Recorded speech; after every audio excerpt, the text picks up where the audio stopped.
The past 3 weeks have been the most emotionally difficult of my life. My father is 83 years old, a retired professor of statistics, a lovely, kind man. I am an absolute daddy's girl. 3 weeks ago, he was kidnapped near his home in Nigeria. And for a number of days, my family and I went through the kind of emotional pain that I have never known in my life.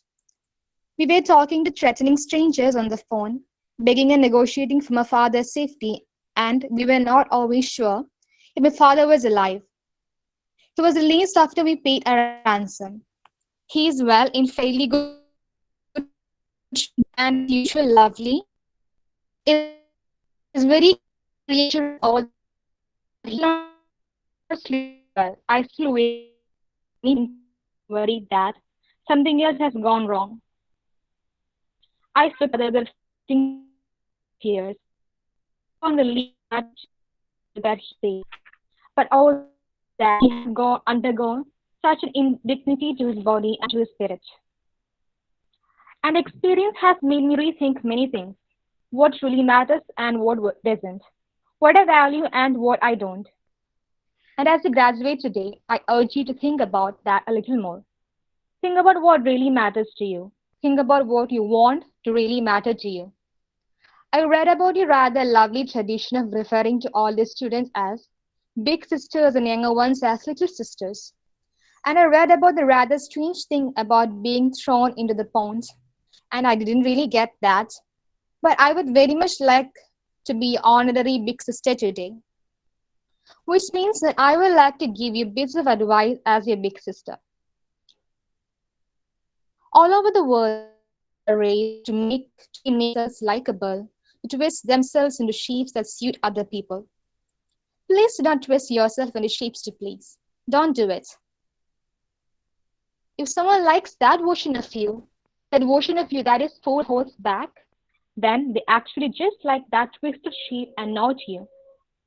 And the world is such a gloriously multifaceted, diverse place that there are people in the world who will like you, the real you as you are.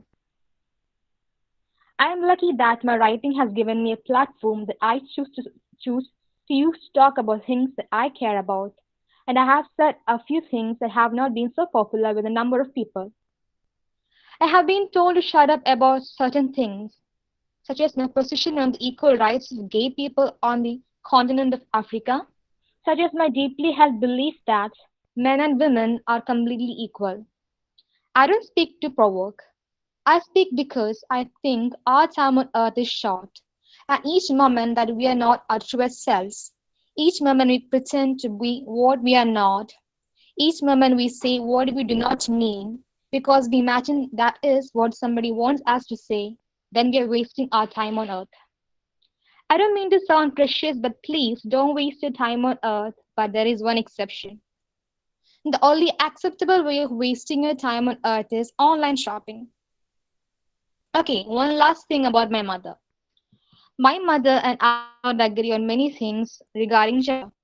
There are certain things my mother believes a person should do, for the simple reason that such person is a woman, such as not occasionally and smile even when smiling is the last thing one wants to do, such as strategically give in to certain arguments, especially when arguing with a non-female, such as get married and have children.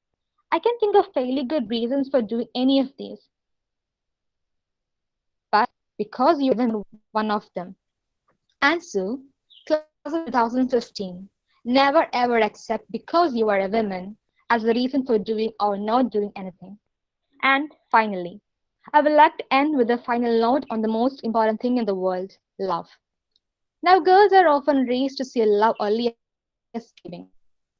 Women are praised for their love when that love is an act of giving. But love is to give and to take. Please love by giving and getting. Give and be given. If you are only giving and not taking, you will know. You will know from that small and true voice inside you that women are so unsocialized to silence. Don't silence that voice. Dare to take. Congratulations.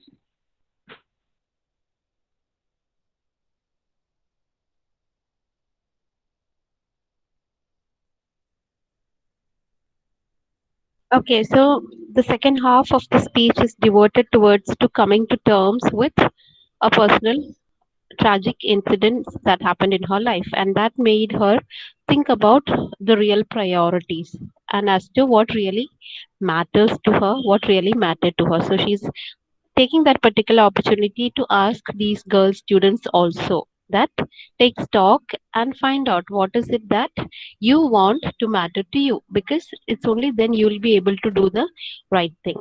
And then again she's referring to some traditions that are followed in that college, Wellesley College, wherein the older students are addressed as big sisters and the younger ones as little sisters. And also there is some ceremony wherein these students are thrown into into a pond and all that, which she's not really able to understand. Maybe there's some history behind that, we don't know. But then she's considering herself to be an honorary big sister to all these graduating girls. So now as a bigger sister, obviously you would have all the right to give advices and tips to younger sisters. So she's assuming the role of an elder sister, and then she's giving bits of advice. So now, what's the first advice? Don't twist yourself to become likable to other people. That is, we girls, we women are conditioned by society, our parents, family, almost all the institutions to become a very sweet and docile version of ourselves, wherein we even may not know how to say no to things, to say no to things and no to people. So what she's saying is, don't twist yourself and get into shapes that really does not represent the true you. So all over the world this is happening, that girls are raised to make themselves likable. She has to be a good daughter, then a good wife, a good mother, a good sister. So this burden of being nice, the burden of being very nice, pleasing and presentable, and be at the bidding of the other members of the family, especially the male members and the elder members, that burden is always put on the female. She is supposed to be the cultural conscience keeper of the community. She is supposed to be a good mother so that her children may be good. So all these things are put on her, she's burdened with that. So she is saying, don't twist yourself into shapes to please other people, don't do that. And if somebody likes this twisted shape, this masked person that you're projecting to other people, it means that that person likes that particular version, not the real you. So don't bother, don't do that, don't do that for people who don't really like who you really are. And then she's saying the world is such a beautiful, wonderful place with lots of possibilities. It's multifaceted, it's a diverse place, and there are a number of people in the world who will like you for what you really are. So don't bother, don't bend your back, and don't go out of your way to please people. Just be yourself, be whatever you are. And then again, she is saying, I've been lucky that like I have my writing as a weapon to reach out to people and talk to people. I've been able to write about things I care about. But then what has happened is not everybody has accepted her ideas and views. So what is she's trying to say is that she has not twisted herself to become likable in front of other people. So whatever she has said very openly and boldly has not been taken in the right spirit or the right sense by everyone. For instance, she has been told to shut up on many occasions. For instance, she has this position on the equal rights of gay people on the continent of Africa. People don't support what she has said on that. Again, her deeply held belief that men and women are completely equal. So she has had lots of detractors and critics who have been against her. But then she says, I don't speak to provoke. That is, I don't want to initiate a fight or anything. I just speak. Why? Because our time on earth is very short and every moment is precious. So, every moment that we are not true to ourselves, we are leading a phony life. Phony life, as in, we are masking our true selves. So, we are actually pretending and living a lie, and we are pretending to be what we are not. So what would that mean? That we are not leading a truthful life, we are wasting our time on earth. So she's saying, I don't want to do that. So she's again giving that advice, don't waste your time on earth. Time is very short and precious, so don't waste it by wearing all these masks and twisting yourself and trying to please others. Don't do that. It's not worth it. And the people who like you in that way, they are not worth doing that for. And then just an aside kind of a joke wherein she's saying the only acceptable way of wasting time is maybe online shopping. But other than that, don't indulge in any other things that would waste your time. And again, there's a reference to her mother. We have already met the first registrar of the University of Nigeria, right? Then she's again talking about there are many things on which this mother-daughter duo they don't agree upon. For instance, this idea about gender. We have already seen that she was very comfortable with that name post which said chairman. She did not insist on chairperson, so she was okay with that. So from that you can understand that her idea of being liberated is different from our like writers, that is Adichie's idea of being an emancipated woman. So her idea is different. And then her mother gives her certain kinds of advice, and she says that you're supposed to follow all this because you are a woman. And here you have the list of all the simple things that a person is supposed to do because you are a woman. Like for instance, a nod and smile. You're supposed to have a smiling and pleasant smile. So even you don't feel like smiling and smiling is the last thing on your mind, you're supposed to do that. And strategically give into certain arguments, especially when arguing with a non-female. That is, when you get into an argument with a male, at times maybe you have all the valid points, you may be winning the argument, but then the mother would say that just give in, that is, just lose out on that argument so that you give that edge to that male opponent. Maybe by doing so, the mother is expecting the daughter to actually safeguard the ego of the male. This is how women are supposed to be, according to the mother. Then Adichie also says that that's okay. I mean, in a relationship and all, at times you may give in, you may even lie low, you may let go. All that is possible. I may even smile if I'm forced to. Then that's okay. But then the reason should not be that you are doing all this because you are a woman. So as a woman, don't think that you are expected to be all these things, role playing and being like a nice piece of furniture in a house wherein you're adding beauty to the whole setup. That's not the role meant for a woman. And then, final note, the most important thing in the world is love. And how are we girls raised, brought up? And we are told that love is the thing that is to be given. And all the time we are told that give. You give your time, you give your energy, you give your emotions, you give your body.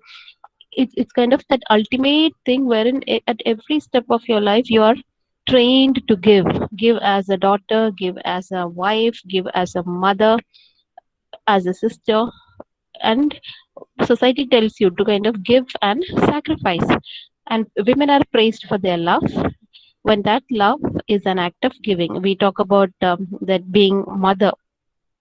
We've already done an essay on that, right? Wherein society expects you, even the media tells you that you have to be giving and sacrificing. And society would create some kind of a halo around you wherein you are placed on a pedestal. But then she says don't fall for that trap, don't do that. But then loving is not only giving but also taking. It has to be a two-way street. So please love by giving and taking. That is, give and be given. And in any relationship, if you feel that you are giving and giving and giving all the time, that's not right. And you will also understand. You will also have that unhappiness somewhere in your mind, even if you don't express and tell it out openly. So if you're only giving and not taking, you will know. You will know from that small and true voice inside you that we females are often socialized to silence. We are told by our mothers, grandmothers, and all, don't like speak up, or don't say no, or don't argue, don't try to kind of shout down, or put somebody, especially the males below you. These are the kind of training that are given to women all the time. So she's saying don't fall for that. And women are usually socialized into silence. They are asked to keep quiet, and keeping quiet even means, even inside the house, or whether you're studying, whether you go to any institution, wherever women are supposed to talk softly, gently. They're not supposed to be, shouting and howling or whatever. But for men, it's kind of taken for granted that, those kind of things, boys will be boys, kind of an understanding, which actually is not natural.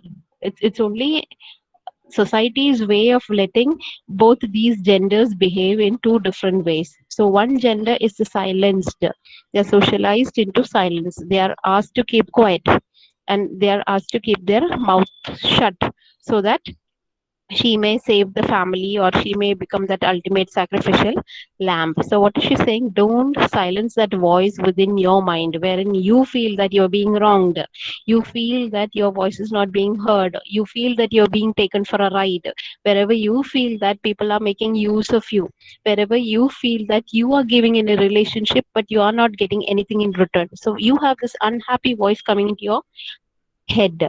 So now the final thing is, don't silence that voice. Act on that particular voice. So speak up, speak out, and just be yourself. Be natural. Don't mold yourself. That is, don't twist yourself into all these ugly shapes, wherein you don't actually even know who you are, and then you put up this kind of a play for the benefit of other people. So it's just not worth it. So the final takeaway is, dare to take.